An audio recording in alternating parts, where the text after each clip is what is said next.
Hello and welcome back to my channel. As you can tell by the title, this video will be about some K-pop opinions I have. I'm not calling these unpopular because I don't know how unpopular they are. I feel like with the videos I've been posting lately I've been pushing my luck with copyright, so I'm giving my channel a break, plus I got bored, so why not? Before I start, these are just my opinions and I mean no hate to anyone. And also, the artist used in the clip doesn't correlate to the opinion unless stated otherwise. As always, feel free to leave your opinions in the comments below. Number 1. Nothing is going to ruin K-pop other than extreme fan culture. Every now and then I'll see someone say a certain type of music or concept will ruin K-pop. I disagree, that's very dramatic. K-pop itself is way too broad for you to think any one thing will ruin it.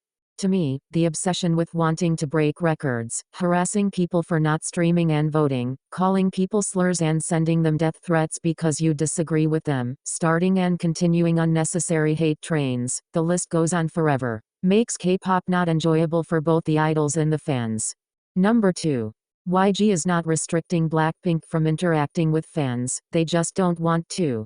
For the longest time those girls have been put against each other, and it only got worse when they had their solo debuts. They get shady tweets sent their way all the time by people with their own bandmates in the profile pictures.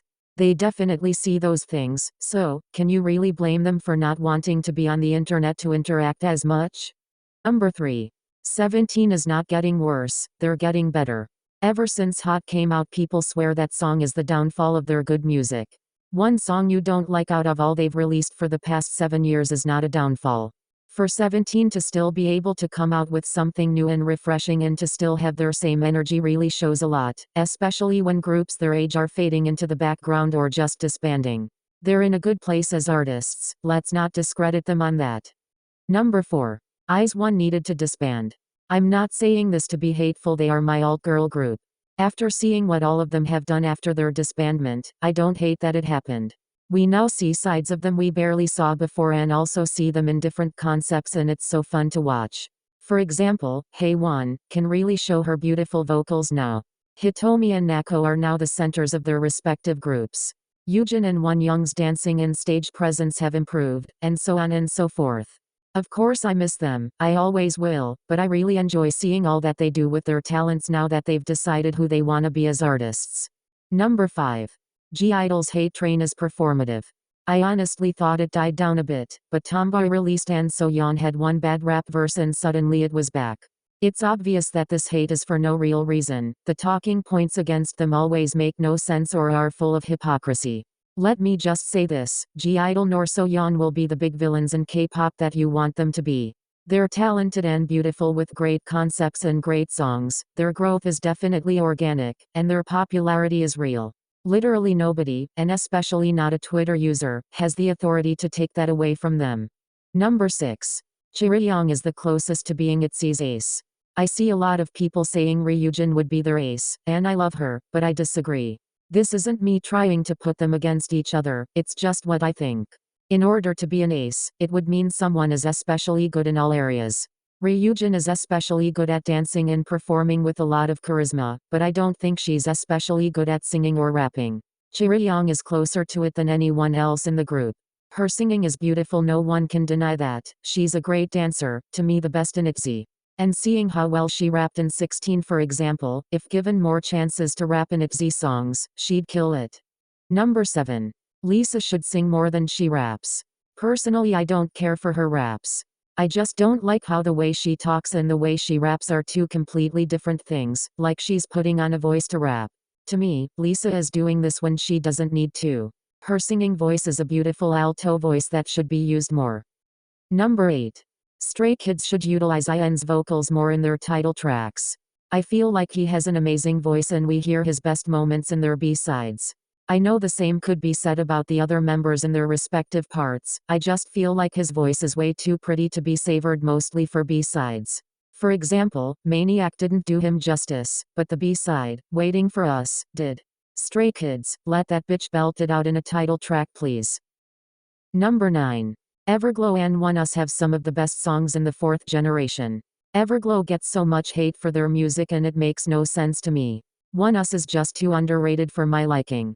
For the both of them, their discographies have something for everyone to enjoy and there is no reason to not be streaming them. So if you don't listen to them, do better. Number 10. Nmixx's concept isn't gonna age well. I don't even get how mixing two songs is a concept for a group, but also I don't think that's enough to tell an audience this is who we are and this is what we're about. Their debut song grew on some people, but I think their title tracks, which are supposed to attract the general public, aren't gonna do that. JYP clearly wanted to debut another girl group so bad they just made some shit up and said here you go. Those girls are way too talented to be given something so half-assed. Number 11. Good Boy Gone Bad got very old very fast. I'm glad the boys were able to get so many fans from this emo boy image, but I'm also so ready for TXT to move on. I liked it with 0 by 1 Love Song and Loser Lover, but that's it. I don't find myself going back to listen to it. Actually, I'm skipping it to listen to literally anything else by them. Like, okay, we get it, you're sad and emo about this heartbreak, but can we please move on? I'd rather us get back to concepts and songs like Runaway or Blue Hour. Number 12. Some K-pop groups aren't worth seeing in concert. Even though we as fans are making the choice to spend money, the show needs to be worth it. If I'm paying for a concert, I should be paying for a treat, or something the group does that would be out of the ordinary. BTS and Blackpink had some solo performances which they never perform on the regular. Twice members had some stages for their B-sides and subunit stages that they also never perform.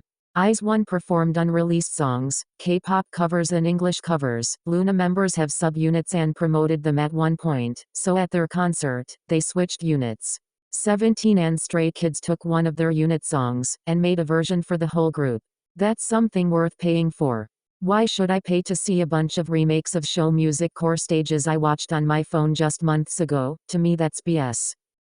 Here's a speed round of opinions before I end the video. Number 13.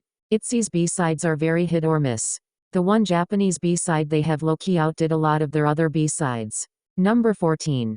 Not For Sale by enhypen deserved the hype fever got. You wanna know the reason why? Because it's the better song, and because I said so. Number 15. SF9, Victon, and Pentagon are the big three of third-gen boy groups with amazing discographies that don't get talked about enough. If you don't listen to them, you suck, and you need to do better. Number 16. The part of K-pop where doing a group's choreography on TikTok and calling it a challenge is so cringe to me. Because that's not what a social media challenge is. Number 17. Third gen stans are already a bunch of Karens and the third gen isn't even over yet. Number 18. Someone else's accomplishments should not give you a superiority complex. Please get over yourself. Number 19. Main character syndrome is also kicking some of y'all in the ass. No, not everything is about your faves and your fandom. The earth, matter of fact, revolves around the sun, not a K-pop stan. Number 20. You can't complain about how K-pop is only about numbers and then come down on other groups for not charting or selling well. Thanks for watching, I hope you enjoyed the video. Like I said, feel free to leave your opinions in the comments below. See you in the next video. No.